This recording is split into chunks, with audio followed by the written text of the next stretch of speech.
You are now watching Believe. Do you believe? All right. Welcome to On My Block Packers podcast. I'm your host, Mike Wahle. We have a special guest host today. Mike Flanagan is back. Former Pro Bowl center for the Green Bay Packers, future Packer Hall of Famer Mike Flanagan. How you doing, Mike? I'm doing good. Thanks for the plug there, but I'm gonna keep fucking plugging it. It's like I already blew this show. I'm gonna keep plugging it till it happens. I'm looking at the clock. 22 seconds to get it. Okay, listen, we're talking preseason football. Like, you and I are offensive linemen, so preseason means something completely different to us than everybody else. But just take us back. You're a player. When I say preseason football, what are your real thoughts on preseason games, prepping, all of that stuff? Like, how do you remember that? I don't want to say a waste of time, but there's a little bit of candid.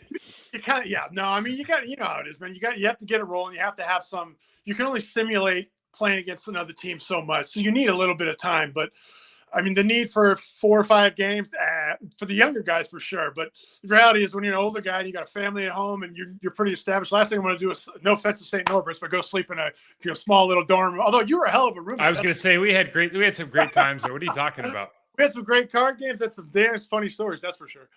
I'll tell you what. Hey, so I got to do a quick read for our sponsor, Bet Online. So Bet Online is the fastest and easiest way to wager all of your favorite sports, contests, and events with first-to-market odds and lines. Find reviews and news for every league, including Major League Baseball, NFL, NBA, NHL, combat sports, esports, AG's thing, and even golf. So Bet Online continues to be the top online resource for all your sports information, from live in-game betting, props, and futures. Head to Bet Online today or use your mobile device to join today and make your first sports bet. Use our promo code BELIEVE50, BLEAV 50 to receive your 50% welcome bonus on your first deposit. Bet Online, where the game starts. Mike, you live in Las Vegas. There was some news coming out today about John Gruden nixing a potential Tom Brady thing. What do you think the odds would have been on that? In the Super Bowl for the Raiders, Tom Brady and Gronk show up. Knowing Gruden and how he loves those, old QBs, especially a guy of his obviously Brady's stature, I'm surprised he got nixed. And I'm also, you got to figure out the source. Dana White may not be the most reliable of sources. But I think Gronk was like, yeah, because he was on Gronkcast during the UFC fight. And I think Gronk was like, yeah, it was going to happen. It's pretty. I mean, now were you? I think you were in Green Bay when Gruden was there, right? No, I missed him by. Did you miss him? Okay. Yeah, I've never crossed paths with him except when he was like doing TV announcement. And I'll tell you what, the guy's an absolute riot. Like, I actually love, as far as character goes, the guy's something else. But to nix a Tom Brady deal, even though you might like Derek Carr, and there was a deal like, do you like Derek Carr or not? And then I think they ended up building houses right next to each other in Las Vegas before he got axed. So they're boys, right? But can you imagine if Tom Brady and Gronk would have been? Can you imagine if Gronk in Las Vegas when they're doing well? Oh, oh God, that guy would have killed it. But I have a hard time believing that the GOAT, I mean, hands down, one of the greatest players ever to play the game at any position in any sport, really, to say it almost happened. But maybe almost is a very, relative term. It could have been that we had some open discussions and that became almost, or, Dana White, a PR guy, Gronk is essentially a PR guy. Maybe he got blown up, but how the hell do you blow that up if it is? I know. You think, because Dana White's involved, my first thought is like, well, they'll probably want Tom to like buy into Zuffa or whatever, whoever owns UFC. I mean, you just start going like, there's so many things that could happen when you're in Las Vegas anyways, as you well know, that he could have sweetened the pot in a number of different ways. He probably owned part of a hotel. He probably is Randy's boss next time we see Randy. You talk about Brady going anywhere, there's going to be some pot sweeteners. I mean, just the attention and notoriety and everything else that he brings. I mean, you hear what was already talked about, the Miami Dolphins were brought into play, all the stuff that, has been going on. And that would have been funny to see in Miami, see him trying to probably pulled himself out of the owner's box and go play. So I'm better than these guys still. But you know what? I think that would be the problem. I mean, like, I was in Miami for a couple of years. It's not. I don't want to say it's dysfunctional. I think everything. It's very fluid, but it wasn't the most functionally sound place I've ever been a part of as far as football goes. So sometimes it takes obviously a ton of money, but just because you have money doesn't mean you know about football, and it's a hard dynamic to do. I mean, obviously Stephen Ross has been successful in a million different things in life, one of the richest guys on the planet, but doesn't mean he knows how to put a team together. Doesn't know he eventually, I'm sure the business side of it will win out because as he does with everything, but doesn't make a good football team always. Well, you know what happens too is you hear about like the best leaders in the world, people are super successul. What do? They try to delegate and empower, right? And then you start got to ask yourself questions like, well, who are you putting in charge of? Who are you delegating this authority to? And then you start looking around like that. at least in my experience, that could have been part of the issue. But listen, because you're offensive lineman, we're going to do offensive line takeover today. So here's how we're going to format this. We got to talk Packers and Saints. So Packers beat the Saints 20-10 this preseason game. I just want to go like really briefly over like the skill positions because we really don't care. And then we're going to go right into all the trench stuff. All right, fair enough? Absolutely. Go for it. Okay. So, hey, real quick, let's just talk skill talk. Last week when Jordan Love came off the field, he had 3 interceptions, two touchdowns. And when I watched the tape, like I know those receiver mistakes, and Aaron Rodgers is doing a really good job of like covering for Jordan Love as far as they're running the wrong routes, they're doing this stuff right and wrong. Like the problem was timing. Because when we look at things, it's like, do you look confident? Do you look like you have command of the offense? Do you have timing? He didn't have that last week. Jordan Love had it this week. Now his stat line wasn't great. It was 50%. He made a couple. There's some guys made some plays for him again. Dobbs was out there. Winfrey was out there making. Juwan Winfrey was out there making plays. But from a timing standpoint, he looked so much better. And I was just trying to think back. Like we had Doug Peterson, you had Matt Hasselbeck, Aaron Brooks. I can't remember if you might have had maybe Mark Brunell, some of those guys before. I can't because you were 2 years before me. But when you had young guys coming in from a preseason standpoint, or these backup quarterbacks, was there because you're playing center, you're kind of the quarterback of the offensive line and the rest of the offense. Was there anything that people were whispering in your ear as far as coaches go? Like, hey man, we really got to worry about this because we have a younger quarterback in there? Oh, always. I mean, excuse me, especially in the preseason when you don't know, you don't spend time scouting much on the other team. You watch a little bit of film on them, but you're not fully diving into what they do.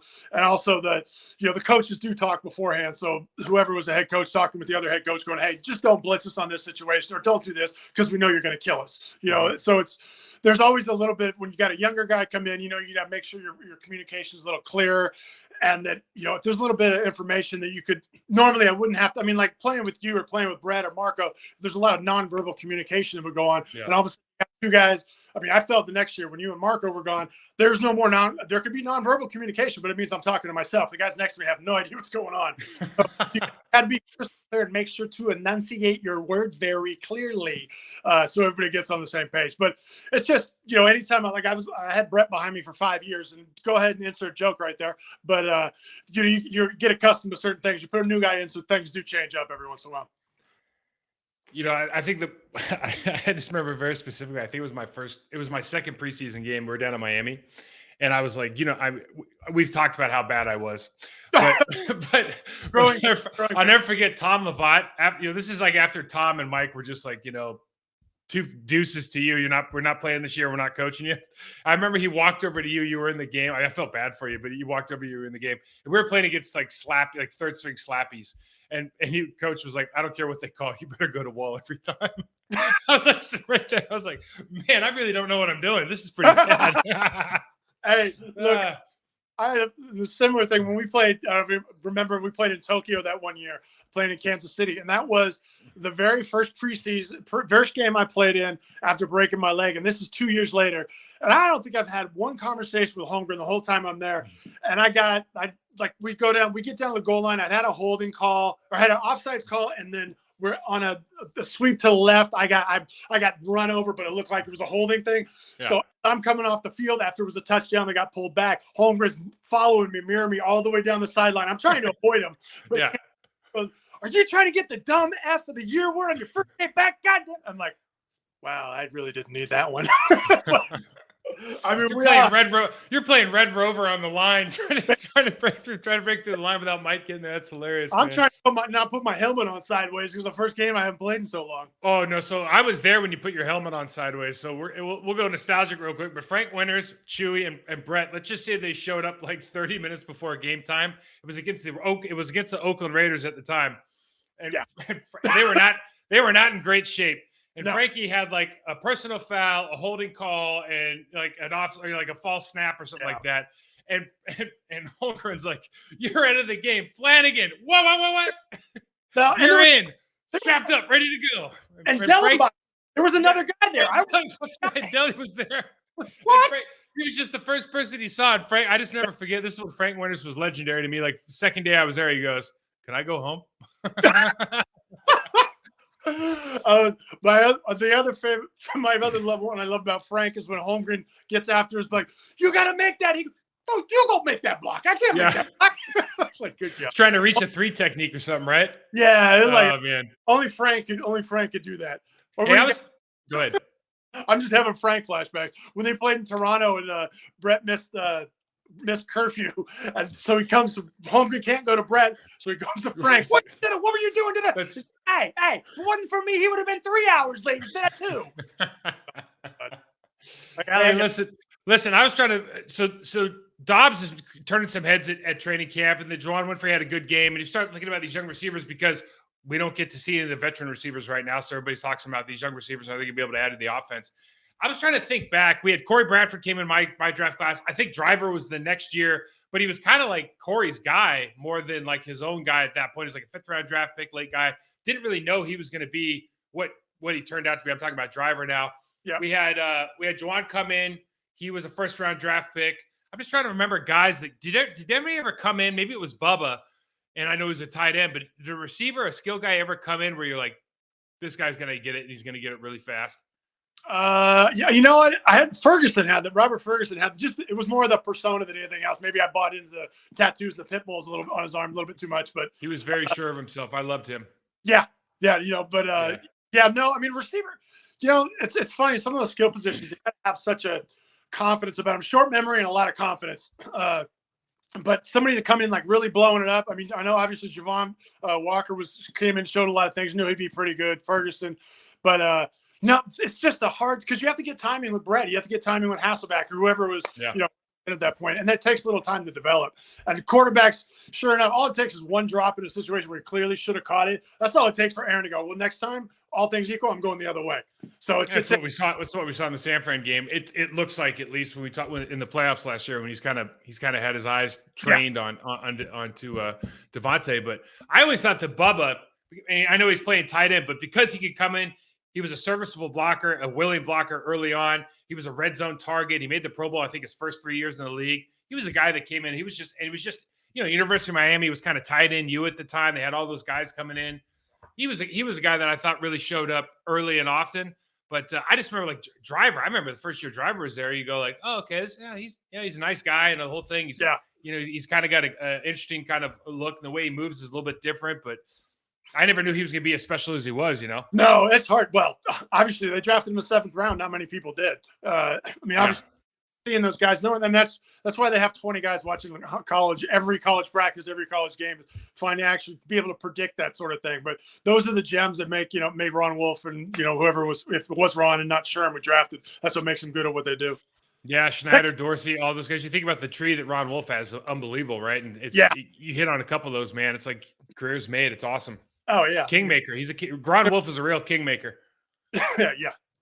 So hey, let's go to trench warfare. Let's talk about offensive, defensive line. Now, look, the first thing, if AG was here, we're going to talk about running backs, and there's a good competition between Goodson and Taylor right now for that 3rd running back spot.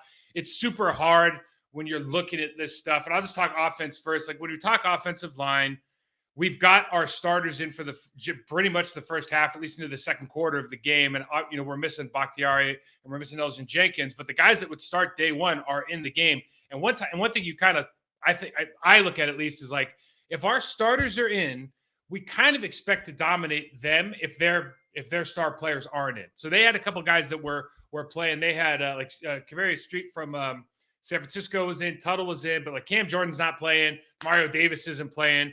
So you kind of think you're going to open it up a little bit. You got your 3rd string or 4th string running backs in. It's not like it wasn't just all you can eat. Like sometimes you hope it's going to be, but it's really not going to be that way, is it? No, that's once again, it goes with timing, and obviously not having the breakdown of what the call was versus play. Sometimes it could miss assignment, or sometimes it could have been a bad read, or sometimes it just could have been you got the starters in front who are going, just get me through a couple plays and get me out of here. There's a million things it could be, but when you don't have your tackles there, it makes it tough. But those interior guys doing that was You'd like to see a little more consistency when they're not playing against the stud number ones, but at the same time, the mentality for a preseason game is just tough it's not the same thing as a regular season game. So give the guys a little bit of a break on it. Now, if it came out the next week and they did the same game against backups, then you start going, maybe it's something we got to worry about. Yeah, the problem is now, like, none of these guys actually, so they really get to work against the ones during the week because they do the joint practice. Like, they really don't get anything now, but you think about Dobson, or excuse me, you think about Goodson and Taylor. competing for that third spot. And, when we were kind of at our peak, we had 3 running backs. We had AG, and he was by himself, but we also had Najee, and we had Tony Fisher. And those guys, not only did they come in, but they came in and they were averaging 4.5, 5 yards a carry. They all kind of had – I was trying to think if they had their kind of niche plays. AG was kind of the power guy, but then was Tony like a screen guy, a third down back? Najee could kind of run everything. I remember him breaking off a huge run off a 17 stutter against the St. Louis Rams back in the day when we couldn't piss a drop in the bucket, But I don't know. How do you remember that as far as like, were we, when certain guys came in, were you thinking like, okay, we're definitely going to start running these plays, or did it matter? No, you definitely. I think your recollection is correct. I mean, AG was, we're going to run. We're going to pull you around to the right side. He's going to follow, and that's what it is. I mean, what was it, 25 out of 26 short yardage plays that year that we got? Only missed that one. I think it was. We'll just say it was AG's fault since he isn't here. But no, Najee was that guy in the north and south, one cut, like straight ahead runner. So if you get him a sweep and get him a hole, he's going to be a tough guy. And the Fish, I remember all the stutters, the screens, that third down kind of stuff. He was really good, being patient with it. Do you ever remember a time? So do you ever remember a preseason game and you had to play against like a good player? And then you show up to the game and he's not playing. Like, do you remember that happening? Oh yeah. You get psyched in for one thing and then it's something else. I remember we were playing the Miami Dolphins and Daryl Gardner. No, so Daryl Gardner, the first time I was going to play left guard, you were in, and it was my second year in the league, and he I said something to him because we ran a play on third down where he basically inside rushed me, and you were there to stop him, and I said, you ain't whatever, and I just remember him going, oh yeah. And then the rest of the game, he stayed in, like a starter stayed in until the fourth quarter to beat my ass. So then 2 years later, I'm feeling myself now. I feel pretty good. He's coming. They're back up for a preseason game, third game. I'm going to give it to him now. I got really, really hyped up for this game, maybe more so than I would for a usual preseason. It was personal, right? Because he had beat me really bad.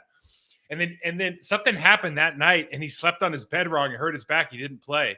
And I remember that's when we came up with, that was when we started using the term meat puppet. Because the guy behind him was so bad comparatively so meat puppet or handlebar, whatever you want, like it basically meant that the guy was just giving his chest and hand for those that are listening. Imagine having 2 handlebars where your nipples are, and we could just grab them whenever we wanted and hang on for life. So this guy, this poor kid got the nickname with our team, Meat Puppet, because Daryl Gardner decided not to show up on the hype train that night. The only thing you're not doing is to give you a little. Daryl Gardner is one of the most intimidating human beings in my life. I mean, the first time I saw him, we were at the combine. We came out same year, and I walked on the elevator, and he was on there, and I literally went, oh.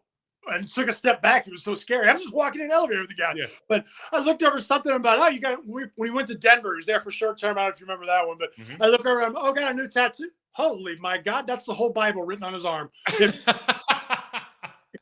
Yeah.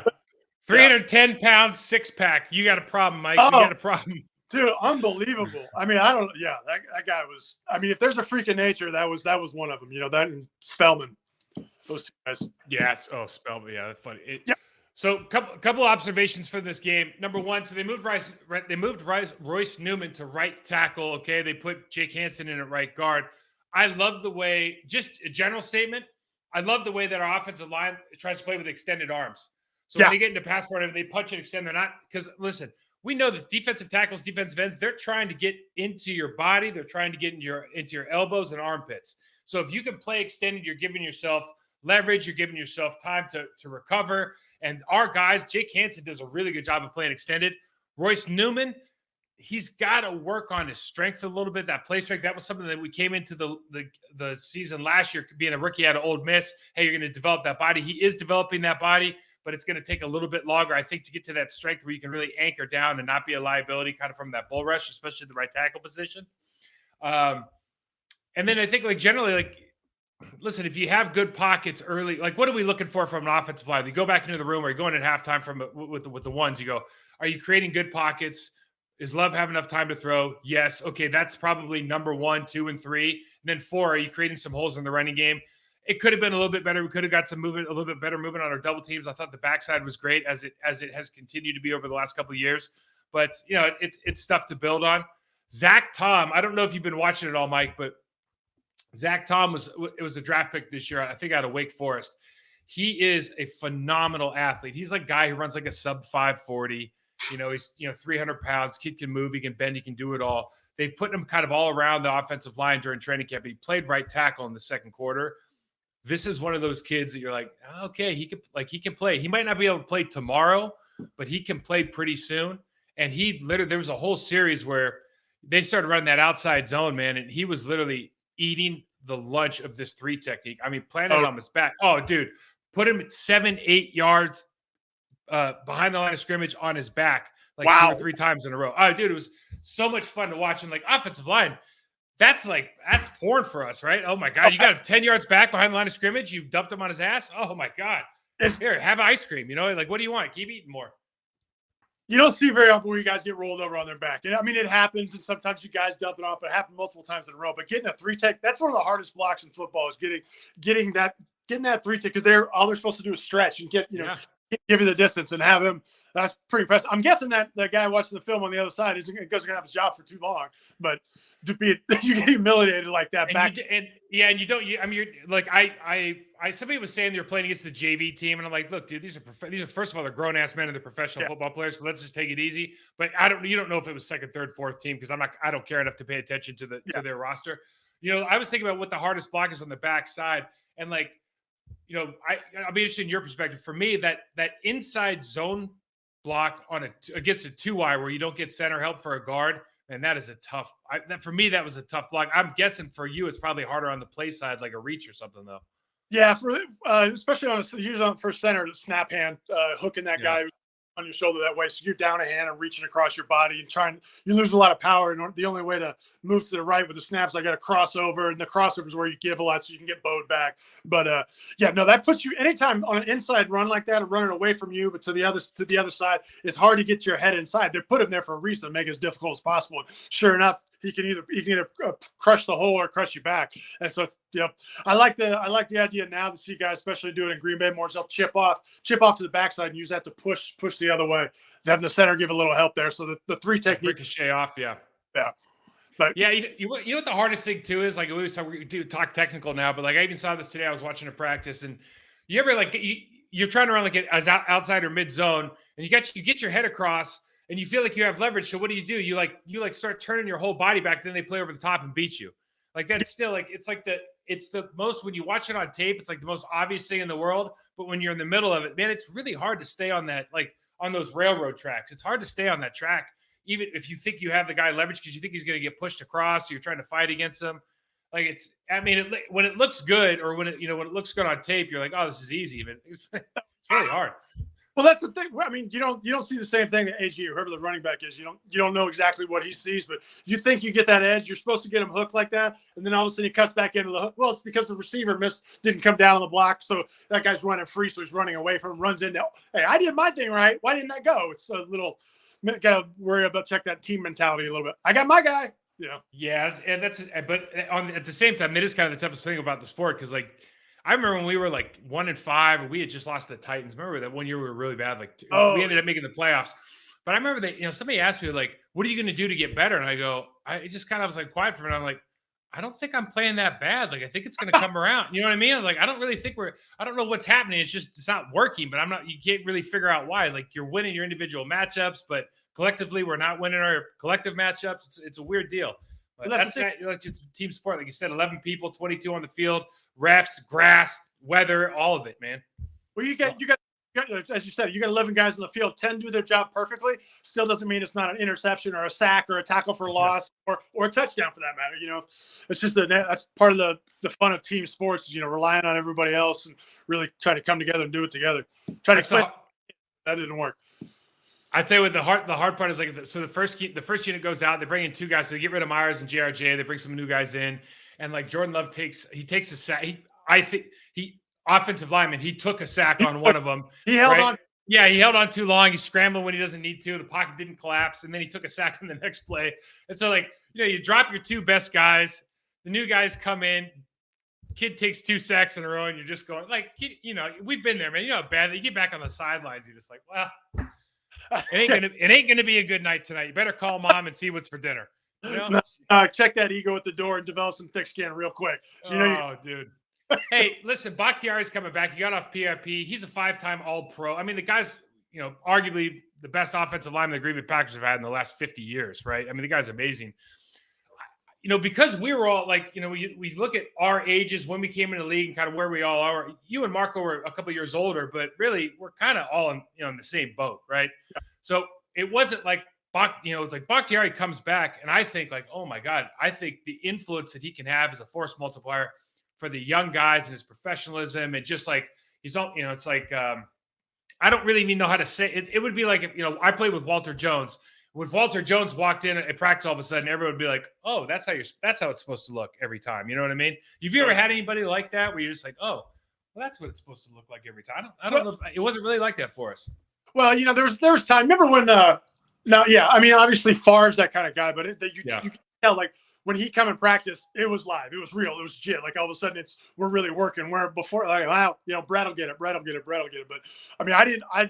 I mean, no offense to you or Marco or Chad or Tausch, but I never played with the guy of Walter Jones, like Hall of Fame caliber on the offensive line.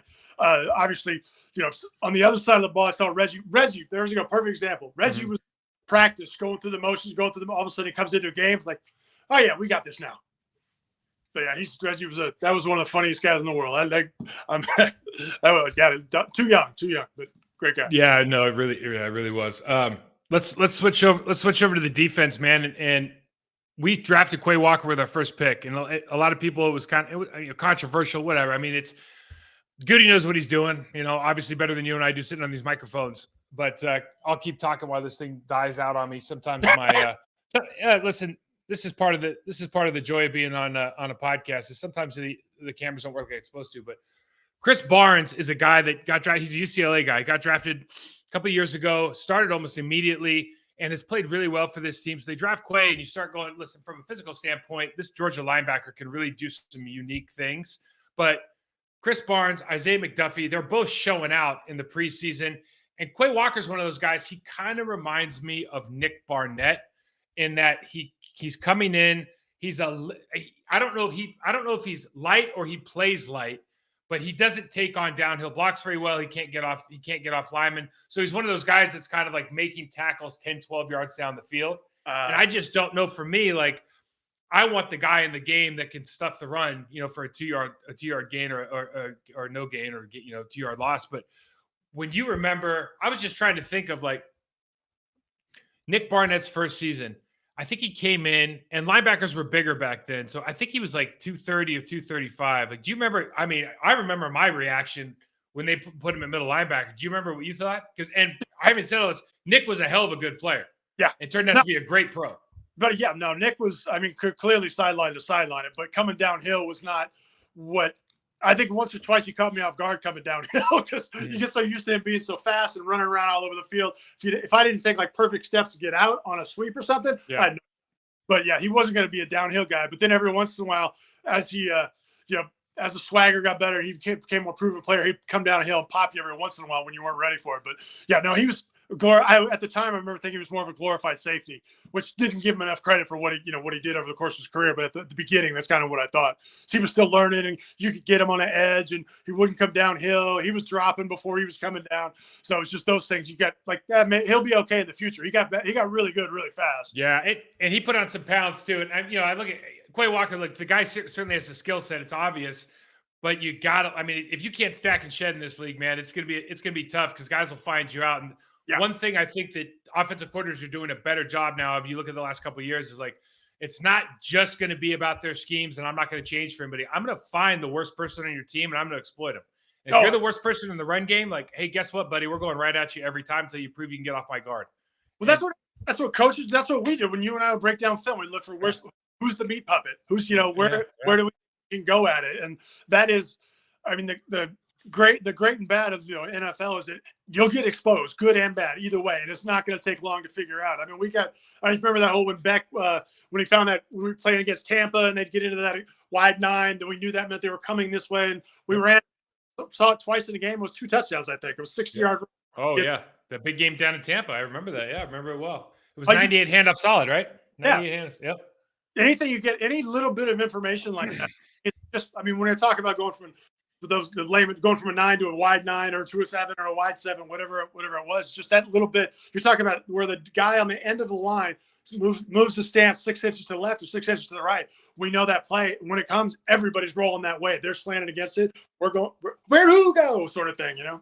It's amazing. You think about all of the preparation that gets put into by the coaching staff and all, they relay all that information. And then also the advantage that you can have as a center, myself as a guard, really at any position, just by understanding what the person across from you, what their stance means, where it is, what hands down, where their weight is, have they switched weight on their feet, have they squared up, all of these things, all these external cues mean so much. And like as an added bonus, it gets you to stop thinking about like all the bad stuff that could happen, because you can focus on like, oh, this X, like if he does X, he's going to do Y, and I can react to it and win this round.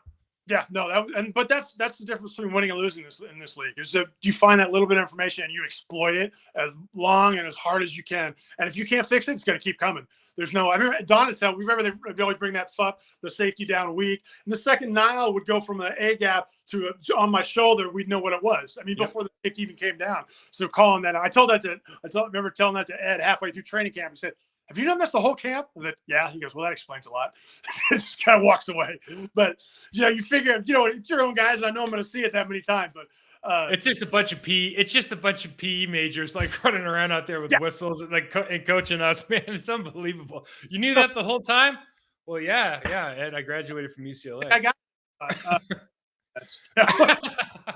Hey, listen, let's talk defensive line. The Saints always have a well-coached offensive line. They've been good for years. I know they got a couple different pieces in place. They actually drafted the guy, Trevor or Tyler Penning, who was a small school. Fights. Yeah, he's the kid that keeps fighting everybody. He actually looked pretty good, though. I got to give him credit. So we learned a couple things this week. First of all, our other first-round draft pick from Georgia, Devontae Wyatt, he can move, but he plays a little bit high, so that's something he's going to have to improve on. Look, coming from college is a whole different. I think the jump from college to pro is harder than the jump from high school to college. Is that fair?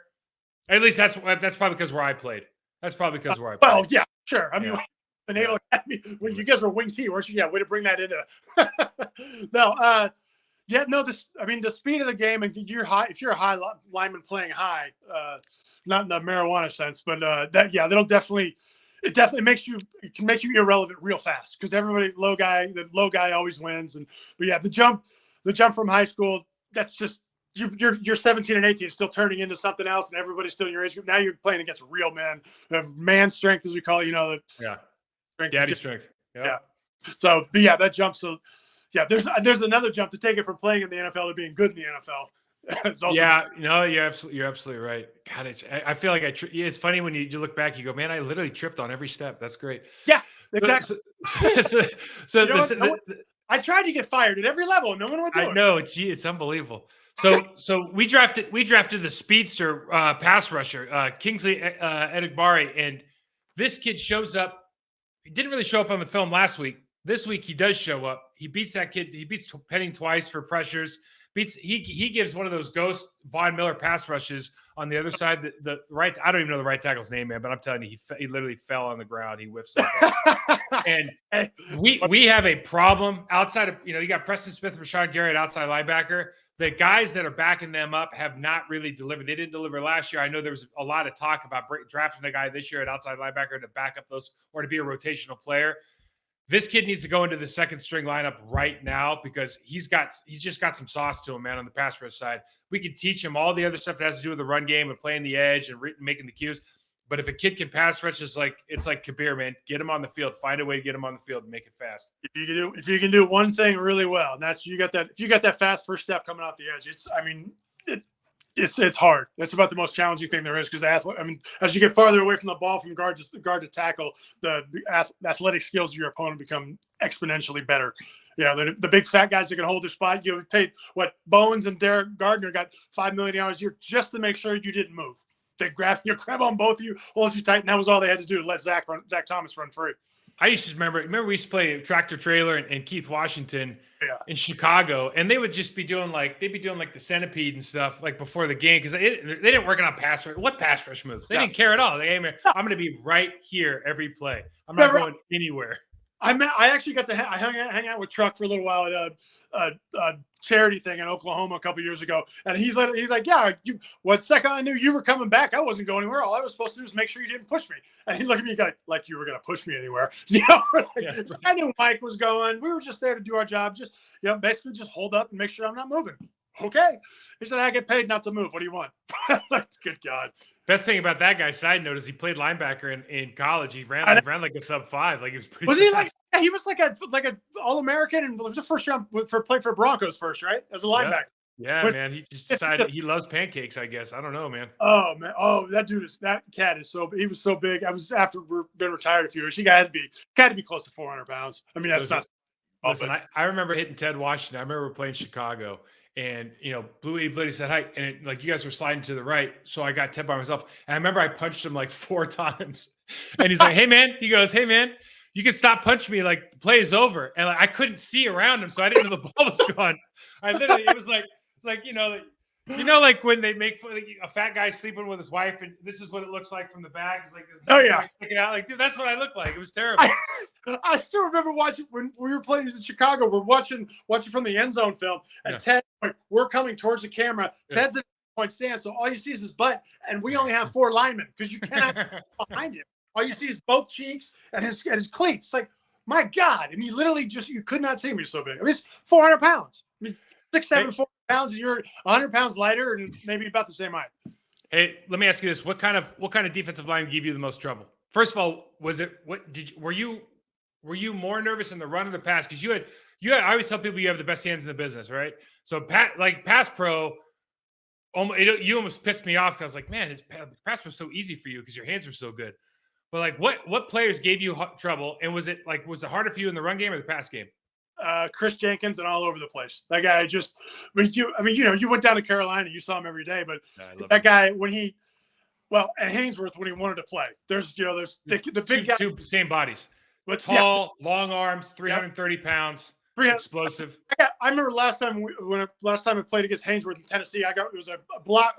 I was a counter, so I was blocking back. Marco was pulling, and he just rolled me up over the pile that's behind me, and he's laying right on top of me. And I looked up at him. We're face mask to face mask, and I'm like, 330. He goes, I haven't been 330 in years. That was it. I mean, but it literally, Chris Jenkins is the other one. I remember hooking him, trying to get him on an out sweep to your side.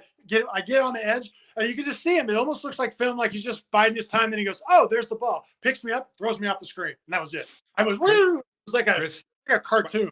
But those guys there's guys that are 300 pounds, and there's guys that are heavy 300 pounds. And Chris always one of those guys. He's a heavy 330, 350. That he was just solid, and you could just kept feeling like if you hit him, you're just almost like a little gnat. I mean, he had me by almost 100 pounds at that point. But Chris was. I don't think he'd mind me telling you this. I remember he started a season. I want to say he started the season at like 335, 340, but by the end of the year, my first or second year there, he weighed like 396. Oh yeah. No, I don't. I mean, that's a lot of weight to put on. And like you kind of noticed, but he was such a big dude. Like, you're like, you're still playing pretty well, man. Like 400 pounds looks good on you. I've literally never said in my entire life, but 400 pounds looks pretty good on you. That was always one of my playing Chris, not so much with Chris, but with Albert Hainsworth. It was whatever I do, made sure not to piss him off. Compliment him. He's a great guy. How you doing? Good to see you. Oh yeah, you got me on that one. There's no point in pissing guys like that off because they're gonna take 4 plays off and then they're gonna make you look so stupid on that 5th. He was really that guy that like, all right, okay, I got you next time. And then he would forget the ball, would blow me up backwards, and the ball would be out. He'd still be trying to push me back, Brett, and the ball's 20 yards downfield. But those were the guys that really been the hardest. They weren't consistently effort guys, and they were big. So you wouldn't know. I'd get 5 or 6 plays, and then they decide to go. 5 or 6 plays, then they decide to go. Then I think, hey, this is the 5th or 6th play, and then they wouldn't go the next play. They would. Those big guys that are lazy. Really you and I are kind of the same build, so we kind of have we have the same issues as far as if you get a big, well, you know what I mean. If we're 6'5", 200, somewhere between 285 and 300, depending on what day it is. But I remember Hainsworth and Rugi was playing center. It was a preseason game. I can't remember. It must have been 2003, 2004. He must have been hurt, or maybe you're playing tackle. I can't remember. But either way, yeah. But Hainsworth's and so Jeff Fisher's on their sideline. And Hainsworth and I had already gotten, like, we'd mixed it up a couple times in our careers. And something happened on a bull rush. We started talking to each other, and we ran a screen, and I earholed that son of a bitch so hard. And he got up and just swung and just tried and literally hit me in the helmet and tried to knock me out through my face mask. And so, of course, now I'm laughing because, like, what an idiot, he hit me in the face mask. Now we're going back and forth. And it's next play. I we break the huddle. I go, Rugi, you might want to take a look over here. It's going to get ugly. and so I'm blocking him, and Doug, whoever's they throw a pick. So I'm running down the sideline, and it's going towards Tennessee sideline. So I'm running, and at the last minute, like, I spider sense, like, Hainsworth's going to try to kill me right now. And I'm right next to Fisher, and I look, and Hainsworth's coming right at me, and I sidestep him, and we just, like, glance each other, and we butt up, and Fisher gets in, and I'm just like, and I'm thinking, and I should have gone to Jeff, like, hey, I think you just saved my life. Thanks, man. Yeah, he's that dude. He was that guy. Yes, say I should have said thank you. I'm sorry for having done that to you, Mr. Hainsworth. Oh my God. He was a mean dude. Yeah, that was we're having to deal. But remember we played against Detroit and Brett runs all the way downfield on the screen. He's play like 20 yards, and he goes and crusts Chris Spellman for nowhere ever. Spielman, what is his name? First name Chris. Alonzo Spellman. There you go. Yeah, and so we see it happen. Like, oh no, don't do it! And we got to sprint all the way down just to make sure he doesn't kill Brett when he's done. I'm like, what I remember from that play the most. We've talked about it on the show before. Was the next play. We get back in the huddle at Tauscher because he was playing against Tauscher, and he was like third string at that point. It wasn't even, but he was mad. Tauscher's like, "Thanks a lot, Brett." Yep. Brett always thought, nice. we like lives on the line to protect him, but he's like, "I'll just get him pissed off." Come on, man. Stop John with sap. Stop doing this. Just do your thing. Don't make my job harder than it needs to be. Hey, we got to get off my long statement, Mike. We've done this before with you. I want to start with this. Roughing the passer penalties, right? Like, Jordan Love got one on like the third play of the game. 97, like, touched his helmet. Get it roughing the passer penalty. We're getting a little bit old. And here's honestly what I'm worried about. My kids play soccer, so I got to watch a ton of professional soccer. And the behavior and this happens in basketball too. You and I are both basketball players. Like studio gangsters, tough, like Tommy tough guys, right? Because there's no consequences for bad behavior anymore. Yep. So back in the day, if there was like somebody was cheap shotting you, there's something bad going on, there was a little bit of self-policing on the field because, hey, listen, if you're going to cheap shot my guy, I'm going to get you. Like, one of us is going to get you, right? Especially pack mentality up front. And what I'm really concerned about is, like, they're taking away all of the violence in this sport now that isn't, like, completely crystal clear. And now we're going to get a bunch of soccer players running around out here not knowing how to behave. Yeah. Well, I've seen a couple of times that flopping started to show itself in the NFL where they're, when you see it in slow motion, like, the guy didn't even hit him, but, bring attention, throw your arms in the air, whatever it is. But yeah, that's a little embarrassing for the sport as a whole, but theatrics are becoming more and more important, I guess. They really are. It's like every time I think about fights, by the way, the only fight that I can really pops into my head every time was, I don't even remember this one, it was basketball. I think it was Alonzo Mourning is fighting Larry Johnson, and then Jeff Van Gundy runs over, and I think he was Alonzo Mourning. He's like trying to wind him up. Remember, he like grabbed onto his leg, he was like hanging on like a koala bear. That literally is the best thing I've ever seen in my life still. Where ankle biter came from. Yeah, it was yeah. I mean, of all things to do, could you be more pathetic to go and dive at somebody's legs and hold on to him? I mean, granted, even if you were standing up, you're still only waist high, but this. So Kayvon Thibodeau gets cut. I'm sure you've seen the play. I think unless I'm missing something, that's still a legal play. Like, tight ends could come inside out and still cut on the backside. He sends the tackle box. As long as you get your head across. Well, but because it's like it's inside out of the play. I think it's legally the way. You just can't go outside in, right? Okay, I think so. Yeah. Does that make sense? Yeah, I mean, and everyone's outraged, fine, this and that. Everyone's furious about it. But here's the real sad thing. That's all a tight end can really do nowadays, unless you got like a Mercedes Lewis, UCLA product. Yeah. But all these guys are just slot receivers that are like 6'6", 6'7", don't know how to block. What happened? Like, there's a handful of teams that got fullbacks. Like, the real travesty is that we created this like H-back position for tight end. So, our H-back now, so you can go across and wham the defensive end instead of just getting fullbacks who know how to hit. Yeah, Well, that's because these guys have become that hybrid mix of receiver tight end where they're, back to it creates such headaches. I mean, for defensive coordinators, but then it's like they're always trying to protect guys. You can only protect. Well, you can't have a guy that weighs 220 pounds blocking a 300-pound guy on a consistent basis and expect him to do something. You got to give him some advantageous help. You got to let him cut, or don't call the hold on the backside, or do something, because the guy's going to eat his lunch 99% of the time. He just happened to get that one, got in there on it. But yeah, they're trying to. There is a little bit of the safety nuances expanded from head to everywhere. Just because you cut a guy doesn't mean you're trying to end their career. But there's got to be some middle ground where you got to have guys that weigh 230 pounds. If you're going to block us, you got to give them something to make it a fair battle. That's just a talking verbal nonsense right there. No, it's absolutely true, because you're absolutely right. You're asking them to do something that really, if you get down to it, because the rules are you can't block below the waist. So even like you can't hit him in the thigh. So then it's like, how easy is it for me to decrease my surface area if I know you can't go for my legs? Yeah. And the other thing is, like, and those guys are actually so bad at it that you'll hear some D tackles like, dude, I didn't even mind when you guys tried to do that, because usually if I could read it, it's actually an easy play. Like, it's an easy tack for me. I can get garbage points. Yeah. Right? It's like garbage tackles for loss, because guys don't really do a good job of throwing themselves when they're trying to cut. Yeah, it's really, well, you can't, that's one of those things that games that you can't duplicate that.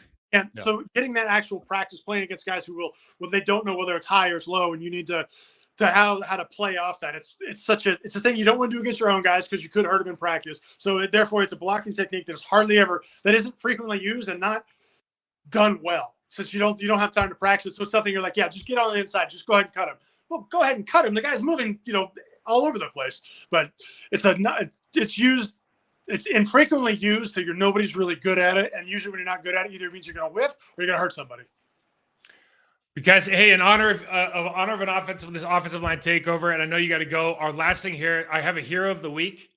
I just want to read this to you. So Hooters, and I know you were like, do you remember when Hooters opened up in Green Bay? It was like the biggest thing in the world. God, what a great day. What a great weekend that was. But Hooters just signed 51 college offensive linemen to NIL deals. And the chain said, I'm reading this from the paper. The chain said it wanted to sign offensive line groups rather than individual athletes, and is now working with players from Auburn, LSU, Oklahoma, Miami, Georgia Tech, Missouri, Texas A&M, Vanderbilt, Florida Atlantic, and USF. Quote, for decades, the physical play, blue-collar mentality, and on-field leadership of the offensive lineman has shined, but national praise and attention for these crucial players has all too often been sidelined. We want to change the narrative and celebrate these elite student athletes who play a pivotal role in making college football so thrilling, and give them a fair share of the spotlight. That's from Chief Marketing Officer Bruce Scala. Translating that means we didn't want to pay as much money for anybody with skill, so we're going to take the fat guys and we're just going to feed them. Because I was just going to say, like, it just means we don't have to pay them a single dollar. We're going to have, we have uniforms and fried chicken. That's all. What else do you want? Unbelievable. Hey, listen, Mike, thank you so much for coming on. I know you got to run and pick up your daughter, man. It was awesome having you on. And for fans of the show, fans of Mike, Mike, I think your Twitter handle is idon'tdotwitter.com or something like that, right? Pretty much. All right. So you'll never see Mike again unless he's on this show or another show. But following him. Or if you're on a social media account trying to talk to my daughter. That's the only other way. Oh, yeah. That's the one way you do not want to see him. I promise you that. Jesus H.